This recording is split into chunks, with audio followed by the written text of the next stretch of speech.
Pemirsa, Menteri Keuangan Purbaya Sadewa mengungkapkan Presiden Prabowo Subianto sempat kecewa karena anggaran transfer ke daerah atau TKD kerap diselewengkan oleh sejumlah pemerintah daerah. Kekecewaan itulah yang membuat TKD dalam RAPBN 2026 dipangkas sangat dalam, turun dari 919,87 triliun rupiah di APBN 2025 menjadi hanya 649,99 triliun. Purbaya mengaku pemangkasan itu terjadi ketika ia belum menjabat sebagai Menkyu. Ia bahkan menyebut dasar pemotongannya pun tidak jelas dan mempertanyakan bagaimana daerah bisa bertahan dengan pemotongan sebesar itu. Setelah menjabat, Purbaya langsung meminta penyesuaian dan menaikkan kembali alokasi TKD sebesar 43 triliun. Ia menegaskan jika ada protes jangan lagi dialamatkan kepadanya.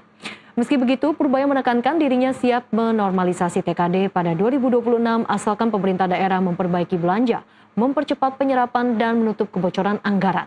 Ia menambahkan jika perbaikan berjalan baik hingga kuartal pertama di tahun depan, maka ekonomi bisa pulih lebih cepat. Dan jika semua sesuai harapan, TKD bisa direvisi naik pada kuartal 2 dan kuartal 3 2026. Dia ngajuin, Pak Purbaya nggak cukup daerah nih, saya ajukan kenaikan berapa? Sekian.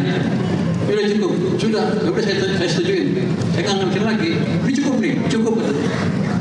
Jadi kalau masih ada yang saya setujuin ya, Pak 3 triliun.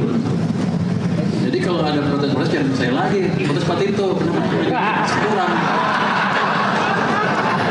Karena saya nggak hitung lagi, Pak Tiko cukup, ya udah aja.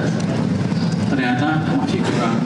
Terus kalau saya tanya Pak Presiden kira-kira begini, bukan tanya langsung ya, kita lihat kondisi apa?